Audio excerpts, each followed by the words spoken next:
Hello everyone, welcome back. A couple months ago, I made an Atraxa Super Friends deck list online and I made a video about it. And I decided I liked it so much that I just wanted to build it in person.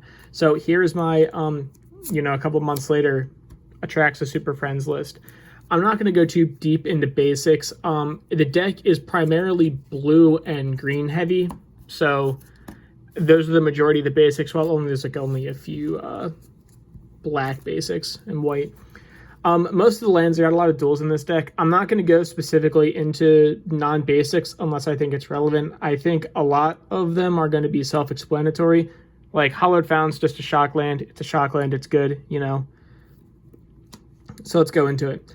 Nesting Grounds. It taps for a colorless, which isn't great in 4 colors, but you can pay 1, tap it, move a counter from target permanent you control onto another target permanent. Activate it only as a sorcery. So the idea is, I'm getting close to ulting a Planeswalker. I basically tap this and pay a mana. I move a counter from one of my other Planeswalkers to it, and then I do a big minus. It works okay with 1/1 counters that my creatures get, but overall, it's just mainly there to see if we can get like a good little thing for a Planeswalker ult. So the deck I'm going to say now is primarily Super Friends, mostly Planeswalkers, but you are going to see some like 1/1 counter themes just because when you're playing a deck like this, it's kind of hard to strictly avoid them when you can get so much value from them. Karn's Temporal Sundering, legendary sorcery. You may only cast it if you control a legendary creature or planeswalker, which is most likely. It basically just lets me take an extra turn and I can bounce something for 6 mana. Extra turns are important because extra turns mean extra loyalty activations, and extra loyalty activations mean me getting closer to ulting the Planeswalkers. That's primarily the win condition of this deck, is ulting Planeswalkers. Supreme Verdict, it's just a nuke, can't be countered to destroy all creatures. I'm mainly dealing with Planeswalkers anyway for a lot of my utility, so I'm not really running too many creatures. Like worst case scenario, like I lose Atraxa. It sucks, but it's still fine. Arcane Sanctum, 4-color deck, taps for 3 of them. Coming in tapped isn't great, but like it is what it is, and that's kind of the best you're gonna get for not breaking the bank. Tamiyo Field Researcher. So you plus her, choose 2 target creatures. When they deal damage, or combat damage rather, draw a card. So you can say your own creatures, you can say your opponent's creatures to make them not want to attack you. -2, just freeze 2 non-lands. You freeze them. And then -7 is actually a big game winner because you draw 3 cards and you can cast spells from your hand without paying the mana cost. A lot of ways the deck wins is by cards like Deep Glow Skate, Doubling Season, Vorinclex from Kaldheim, that kind of shit to make it like, all right, I'm going to play that like Vorinclex, Doubling Season, it's on the field, I'll play this, cool, it comes in with 8 counters, I'll ult it immediately. That's usually our best case scenario. And I mean, ultimately, you're drawing 3 cards and you can play cards without paying the mana cost. It's going to get obscene. Captain Sisay. So, 4 mana 2/2, not that great of a rate. However, tap it, search your deck for a legendary card, reveal it, and then put it in your hand. That's really good because it hits Planeswalkers, it hits legendary sorceries. It's going to hit your legendary lands. It's just a hard tutor. Like, it's a repeatable hard tutor that you can just tap. Kodama's Reach, just good ramp, search your deck for 2 basics, put 1 in your hand, 1 on the field. It's really like one of the best turn 3s, I think, in most decks anyways. Kazmina, the Enigma Sage. This one I actually just kind of put in recently. I haven't had a chance to play with it too much, but in theory, it's good because it says each other Planeswalker you control has the loyalty abilities of Kazmina. So the loyalty abilities of Planeswalkers that are like, I don't know, let's say, for example, let me find Tamiyo. If I'm like, okay, I have like no creatures to like tap, right, or whatever, it's not really worth me doing it. I can just +2 her, right? Now, the other added effect, I'm going to use Tamiyo as an example, is because I can give my other Planeswalkers +2s, right? So it's like, if I want to get her to ult quicker, instead of going up 1 a turn, I can go up 2 a turn, right? Or let's say something bad's going to happen to the walker, like I can just like minus counters from that walker, let's say Karn, for example, and make a big blocker if I need be. The ult isn't super relevant. Just says search your deck for instant or sorcery that shares a color with the Planeswalker, and then just put it in your hand and cast it without paying its mana cost. It's not bad, but it's also not great, you know, just because it's like, she does start at 2. It's going to take you a couple turns to get there, but it's mainly she's there for the support to give your other Planeswalkers more options. Soul Ring, it's just Soul Ring. Run it, fast mana. Empowered Auto Generator. So proliferating is a big deal because it's Atraxa. So 4 mana, it enters tapped, which really isn't great for a rock. I'll be the first to admit that. But it says tap it, put a charge counter on it, add 1 mana of any one color or X a number of charge counters. So you're just going to start proliferating them, making the counters. It's basically, in my opinion, I don't want to call it a worse version of Astro Cornucopia, but it kind of is. Like, it puts charge counters on itself, which is good, but like, it enters tapped and it costs 4. It's tough. Kaya the Inexonerable. 5 mana, 5 loyalty. Great. Mainly just running her for the -3, just exile target non-land permanent. Put a Ghost Form counter on up to 1 target non-token creature, and it basically, like, if it dies or it gets exiled, return it to your hand and you make a 1/1 spirit with flying for like a blocker. Her ult is important though. You get an emblem with, at the beginning of your upkeep, you may cast a legendary spell from your hand, your graveyard, or from exile without paying its mana cost. Let's go back a little bit. Take a look at Karn's Temporal Sundering. It exiles itself. You basically take infinite turns just because you cast it from exile. You already have the Planeswalker because she's here. You take an extra turn. It goes to your next upkeep. You exile it from your exile. You cast it from your exile. You take an extra turn, and so on and so forth. So that's just a little combo, but mainly she's there to make sure Atraxa stays safe, but she just kind of eats a non-land permanent. Vraska, Relic Seeker. 6 mana is kind of steep. Kind of like Kaya. She's really there for the -3, destroy target artifact, creature, or enchantment, and then just make a treasure. So in a way, she costs 5. It's like a weird roundabout way to look at it. But even if she isn't, you can make a 2/2 blocker with pseudo evasion with menace, and sometimes you can make someone's life 1 and then just like win the game because their life is 1. Kind of hard to get back from that in most decks, I would say.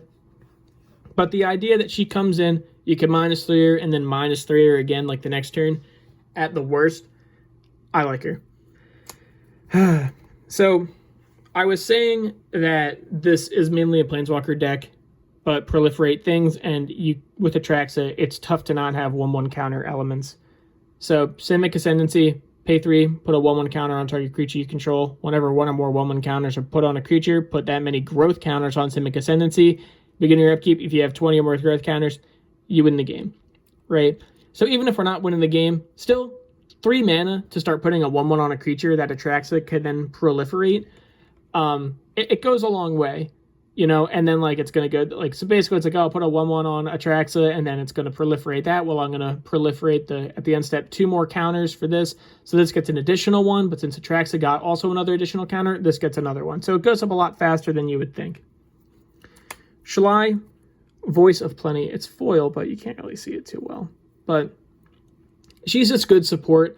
4 mana, 3/4 flying, that's a fine rate. You Planeswalkers and other creatures have hexproof, and then I can pay 6 mana, put a 1/1 counter on each of my creatures. She's like a pseudo win condition. You know, like if I get like big enough creatures, I can start pumping them up and then proliferating them.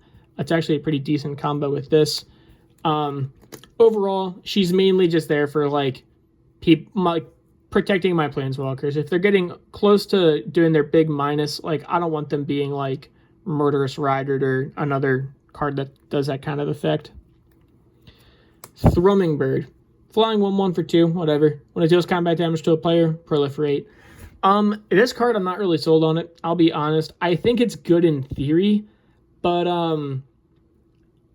I think it's just like a flying 1/1. Like, I don't know what point in the game it's good to play. I think so the deck is still a work in progress for sure, but I think in theory it's good because like you can proliferate all your stuff. Basically, like it's pseudo like an extra turn almost for your Planeswalkers, and get them up there faster.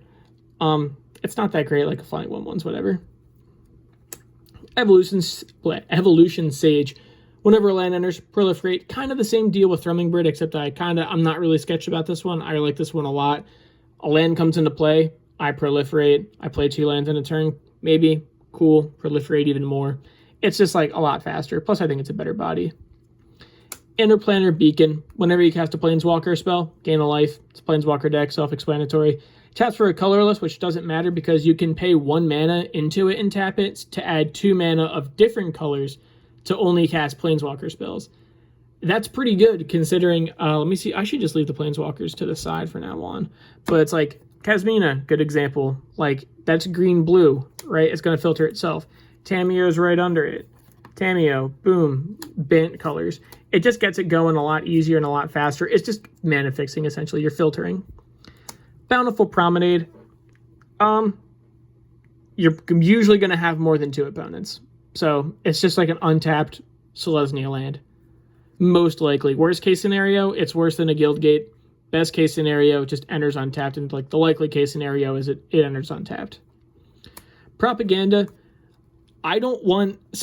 Propaganda is tough because it says creatures can't attack you unless their controller pays 2 for each creature he or she controls that's attacking you. The issue is, I don't know if it was errated or not, but I don't think it was. But Propaganda, you can attack my Planeswalkers. That's still there. But kind of the thing is since it's in the deck, because I don't have many creatures, right? Which means I'm very susceptible to just dying to token decks, right? And I would much rather you kill a Planeswalker that's close to ulting rather than me dying. It's mainly just there to stop like token decks. And plus, a lot of people don't really know. And they'll just see like, oh, Propaganda's on the board. I can't attack, whatever. And they just like forget about it. Oath of Nissa, great card. 1 mana legendary enchantment, so you can tutor it with Sisay. When it enters battlefield, look at the top 3 cards of your deck. You may reveal a creature, land, or Planeswalker. Put in your hand, the rest on the bottom. And then you may spend mana as though it were mana of any color to cast Planeswalker spells. It's kind of just like a Chromatic Lantern, basically, for your Planeswalkers, which is what we want to do anyway. Plus 1 mana, dig 3, pretty decent. Path to Exile, cheap removal. That's really it. It's just like cheap, get rid of like something I really don't like. Doubling Season, big cornerstone of the deck, because again, a Planeswalker is going to enter with double counters. You can most likely just ult right away. Not really relevant for like 1/1 counters, but like I guess it is. Like 1/1 counters are kind of just like a consequence of the deck. Like they're good, but it's not like the main goal. Glacial Fortress. I run a lot of shock lands and triomes, so they're usually just going to enter untapped anyways. Anguished Unmaking. It's just good removal. 3 mana, exile target non-land permanent. Like, yeah, losing 3 life sucks, but like, it's just like you exile a non-land. That's really good. 3 mana that hits pretty much anything forever. Isolated Chapel, just another check land. Garruk, Cursed Huntsman. He's actually a good example of something that works well with Kazmina, because Kazmina gives you the +2 ability, so I could just +2 Garruk 1 turn and then ult him the next turn, give him the creatures +3/+3 and trample. Either way, he's good all around. I zero him, I make 2 blockers that people don't want to die because I'll ult him. I -3 him, I just destroy a creature and draw a card, so he's good removal. And then his ult really isn't game winning. It isn't by any means. But it for sure is annoying. Like, making, even at worst, Atraxa a 7/7 with Trample. Like, who wants to deal with a 7/7 Flying Vigilance, Death Touch, Lifelink Trampler? Like, it's just like a bitch no one wants to deal with. Undergrowth Stadium. I don't really know what these lands are called. I think they were just dubbed the Battle Bond lands because they originally came out in Battle Bond lands, and then Commander Legends continued the cycle. But yeah, I try to run pretty much all of them. Teferi, Hero of Dominaria. Really good card. 5 mana, and I'm sure you guys that were playing with me in Standard when Dom was a thing, and even nowadays, even like you see in Historic, he's still annoying. 5 mana, draw a card, beginning of the next end step, untap 2 lands, so he's really good for like counter magic, especially in Standard, but even just having like mana sinks later on is good. -3, put target non-land permanent into its owner's library, 3rd from the top, so not only is he's not like hard removal, but it definitely delays for a bit, right? And like, it's a non-land, so you get to pick and choose. And then his ult, whenever you draw a card, exile target permanent opponent controls. it's just great. He works with doubling season. That's actually a big criteria for the deck, is that when a Planeswalker comes in, I can ult it right away. That's a big criteria for the deck, because that's mainly how the deck's going to win. Jeru with Eyes Open, 5 mana, 4/3 Vigilance. When he enters the battlefield, search your deck for a Planeswalker, put it in your hand. And then if a source would deal damage to a Planeswalker, prevent one of that damage. So he basically just, like, one, he's a hard tutor, he's a good blocker, he's a decent body, and then he just protects my Planeswalkers a little bit. Really good overall. Ajani the Great-Hearted, you know, I'm not super sold on him quite yet. So 4 mana, 5 loyalty, it's fine. You know, creatures have vigilance, like, that's good, because if I do want to attack, at least they'll be able to stay up and block. But he's there for minus him, put a 1/1 counter on each creature, and a loyalty on each other Planeswalker. So in theory, he beefs up my team, and he beefs up my Planeswalkers, which is good. But other than that, he's not really doing much. But I think I like him overall. Just creatures have vigilance is still fine. Gaining 3 life at the worst is also still fine. Deploy the Gatewatch. Look at the top 7 cards. Put 2 Planeswalkers on from those 7 on the battlefield. Put the rest on the bottom. It's really good. Think of the big Planeswalkers like Ugin, Karn, shit like that.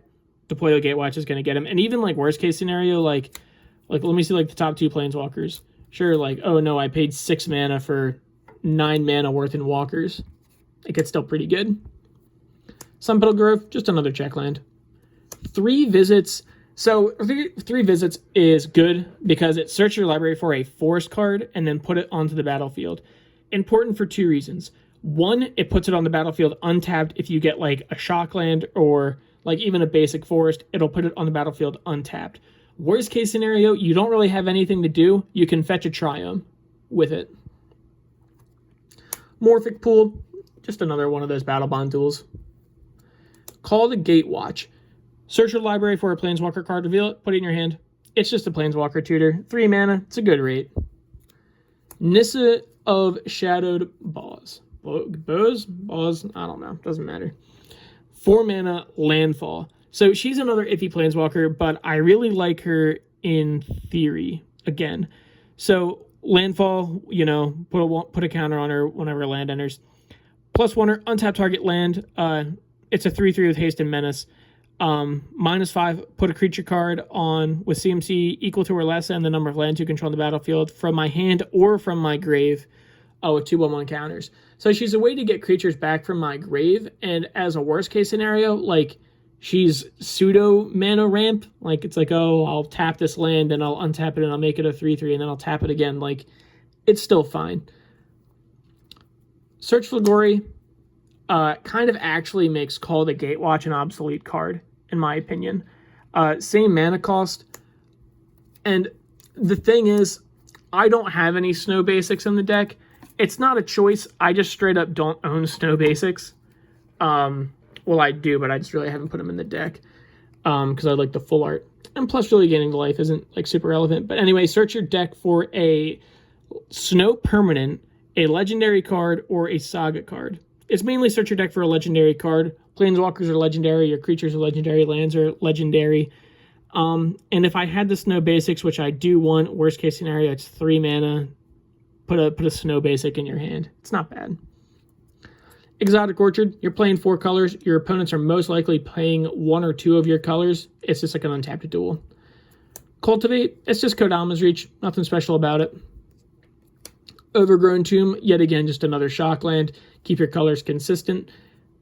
Zaggoth Triumph. Swamp, Forest, Island, so it's fetchable, enters the battlefield tapped. Worst case scenario, you don't like it late game, cycle it away. Drowned Catacomb, another check. Woodland Cemetery, another check. Teferi, Master of Time. Great card. So 4 mana, he enters with 3 loyalty, doesn't matter. You can activate his abilities whenever you want on opponent's turns or your turn. So worst case scenario, you loot.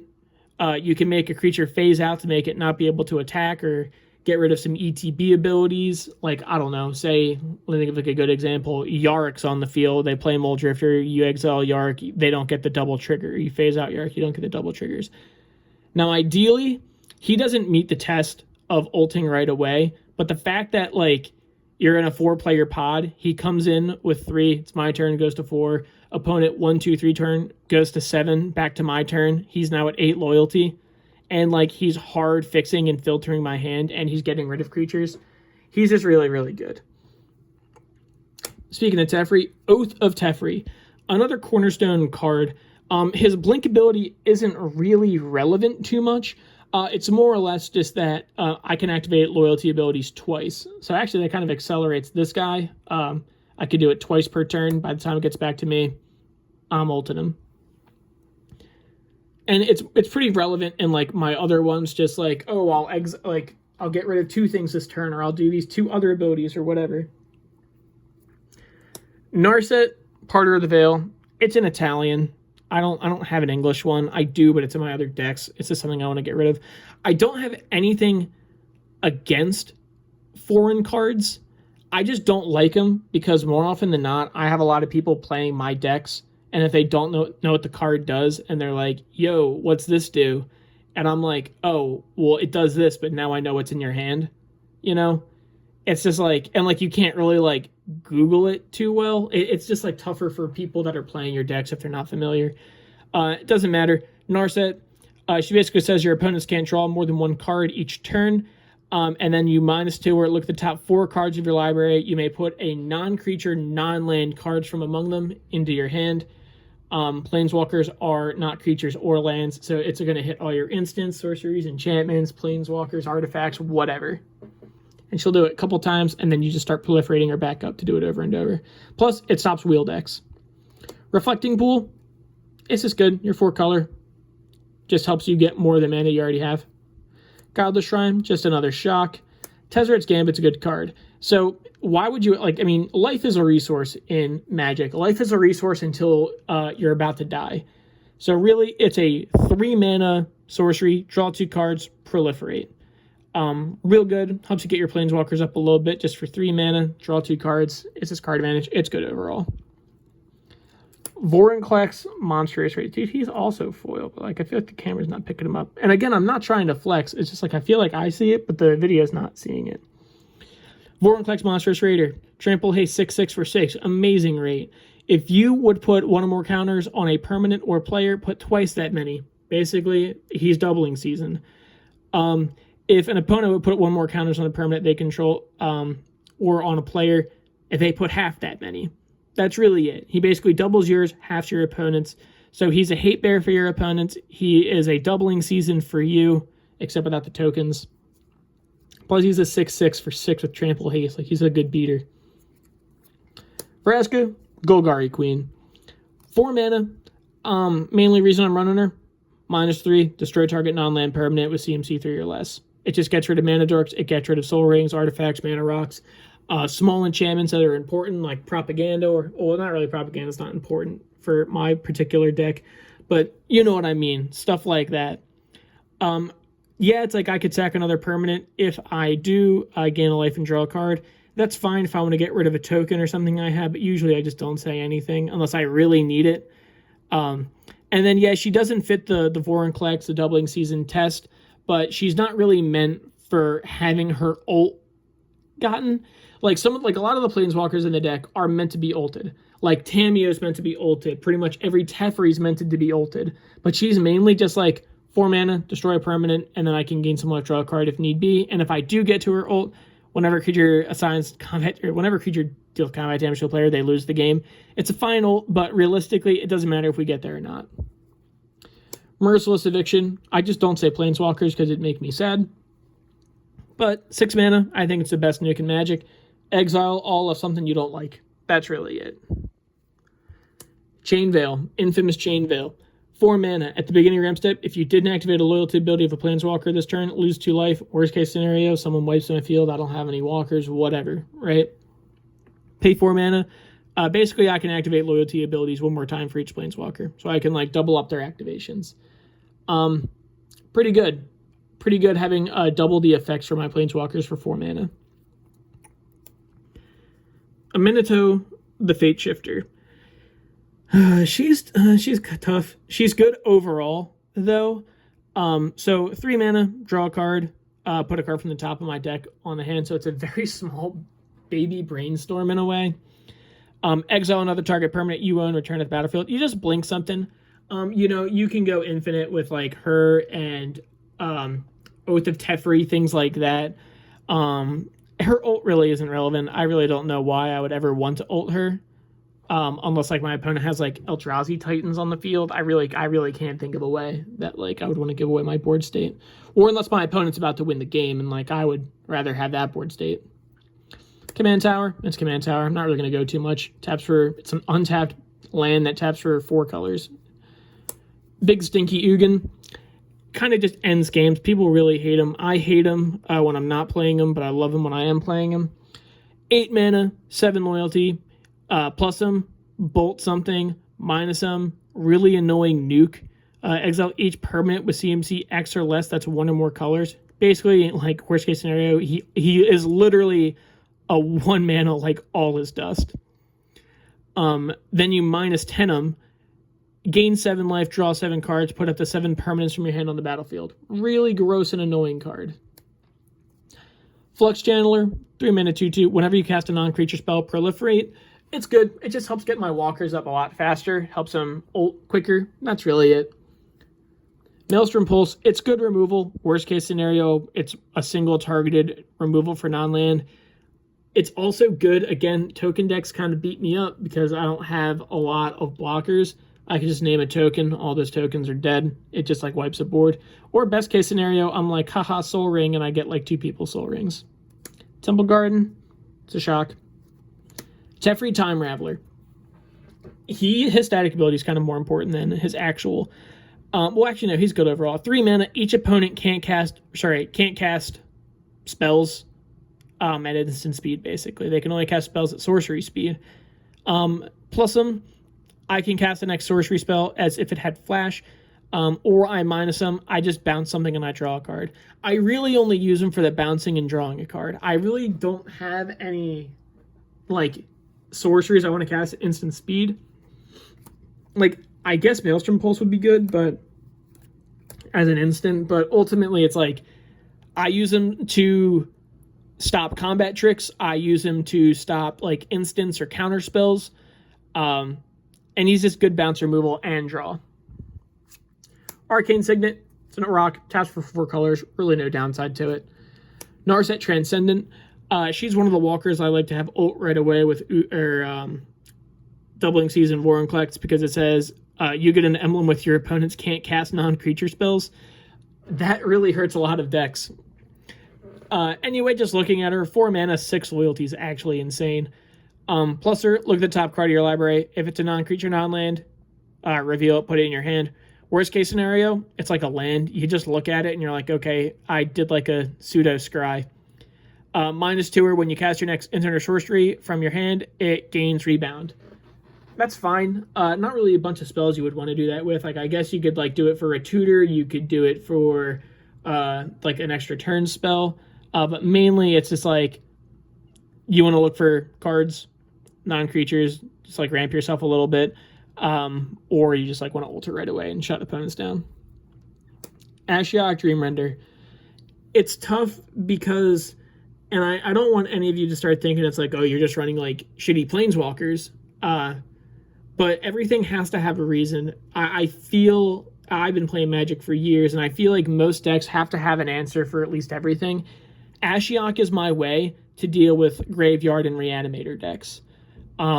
He has a good static ability of spells and abilities your opponents control can't cause they can't search their library, basically, so no tutors for them. And then also, target player puts the top 4 cards of their library in their graveyard, and then exile each opponent's graveyards. So if I know someone's playing like a tricky deck, like a Reanimator, even like a Spellslinging deck or Grixis, Flashback, whatever, right? I can be like, yeah, just get rid of that. Like exile, like mill 4 to add insult to injury, and then everyone loses their grave but me. Urza's Ruinous Blast. Exile all non-land permanents that aren't legendary. Well, Planeswalkers are my win con, so it just basically gets rid of my opponent's fields and leaving mine relatively untouched. Like, I lose rocks, but whatever. Arena Rector. It's Arena Rector. When it dies, you may exile it. If you do, search your library for a planeswalker card, put it on the battlefield, and then shuffle your library. 10 times out of 10, I'm just going to get Ugin, pretty much. Ugin's like one of those walkers where it's kind of hard to pass up. Ugin or Karn or like Teferi, like there really is no bad choice with it. And you're always going to exile it. You're never going to be like, oh, it's going to go to my grave, whatever. Inexorable Tide, whenever you cast a spell, proliferate. It's going to get my walkers up a lot faster. That's really it. It's just like casting spells and proliferating every time I do so is going to greatly speed it up. Beast Within, it's just good removal, destroy target permanent. Anything I don't like, it's like a 3/3 beast, who cares? But Chromatic Lantern, again, 4-color deck, taps for any of it. It's good, and it taps for itself. Mana Confluence, again, 4-color deck. You don't want to be super slow down. Like, I'm running a few of, like the relevant few non-basics that enter tapped and, like, tap for all the others. Like, the ones that came out in, like, Tarkir, basically. But I kind of want, like, this isn't a competitive deck or anything. I just want my lands to enter untapped, so, like, I'm not playing the waiting game. Plus, like, 1 life for your 4-color deck, it's, like, it's pretty important. Indatha Triome, 3 colors, fetchable. I can cycle it if I don't need a land. Assassin's Trophy, 2 mana, destroy target permanent an opponent controls, and they just get a basic. I mean, it's basically path to exile. Like, that's fine. Like, I don't care about, like, the thing is, when you look at these cards, it's like, hey, like, I'd rather have my opponent get, like, a basic land than have to deal with, like, a Smothering Tithe or like a big Praetor or whatever, right? Like, I'd rather, like, even this, like, hey, I don't like your commander. Like, I don't want to deal with him. Spike Weaver, fun card. He enters with 3 counters. I can remove a counter, put a 1/1 counter on another target creature. But more importantly, I can pay 1, remove a 1/1 counter from him. Creatures deal no combat damage this turn. So thinking about it like this, I play him, he comes into play, he has 3 1/1 counters, I play Atraxa, he's going to proliferate, so I can do it basically almost every turn, and then I can pay 1 mana to fog if anyone attacks me. That's it. Like, it's going to keep my planeswalkers alive, it's going to make token decks, big, scary attack decks do, like, nothing to me. He's just good. He's a little damaged, though. Teferi Temporal Archmage, 6 mana, 5 loyalty. Look at the top 2 cards of your library, put one of them in your hand and the other on the bottom. So just like selective card advantage, don't really use them for that. Untap up to 4 target permanents. He is a pretty good Chain Veil combo.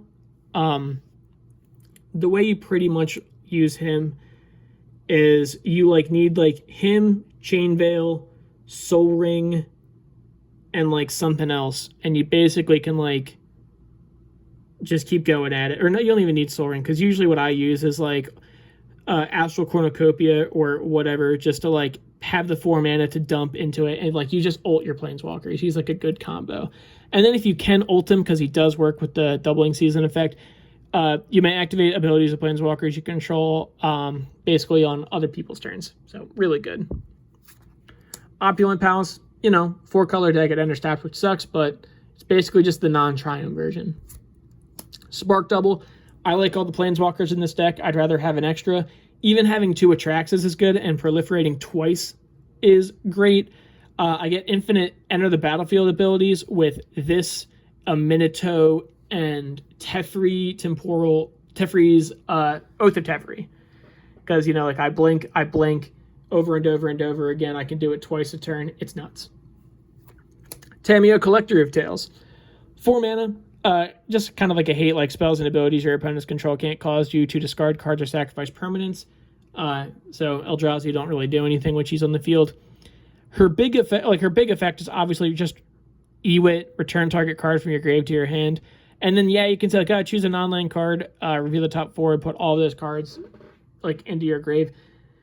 It's mainly just like, I'm going to get this card back from my grave. She's just good recursion. Deep Glow Skate, big win con. Again, it's basically the opposite version of Doubling Season and Vorinclex. So they have to be on the field beforehand. This guy comes in the field after. So it's like, I'll just like play him and I'll double up all of my counters on everything I have, planeswalkers, creatures, and I'll just ult him right away. Like, 4 mana or 5 mana, that's not bad at all. Karth the Lion. Newest include to the deck. I actually have yet to use it. But again, it's in theory 4 mana, 3/5. It's a great blocker. When Karth enters the battlefield or another planeswalker dies, look at the top 7 cards of your library. You may reveal a planeswalker card from among them and put it into your hand, put the rest on the bottom. So face value, right? There are about 18 planeswalkers. I'd say anywhere from like 16 to 20 planeswalkers in this deck. I don't know the exact number. 16 to 20 planeswalkers in this deck, right? Going 7 deep, I'm pretty much always going to hit one statistically. And then the big reason is planeswalker loyalty abilities. You activate cost an additional +1 to activate. So it's always going to add like an extra loyalty counter, even when I'm doing literally anything. It's like, oh, like I'm going to do a -1. Well, it's actually a +1, so I net nothing. Oh, so I'm going to do a +1. Well, it's actually another +1 that's 2 or 3. Or like, even if like I ult, like, it's not going to kill him, which is great. But it's mainly there. It's a good blocker. It's a great tutor. And like, if my creature, it's always going to keep me like having planeswalkers basically. Because he'll enter, I'll go 7 deep, grab a walker, planeswalker dies or whatever, go another 7 deep. He's just great. Ever-flowing Chalice. Multi-kicker is really important. Doesn't matter, it has a 0 mana cost in this deck.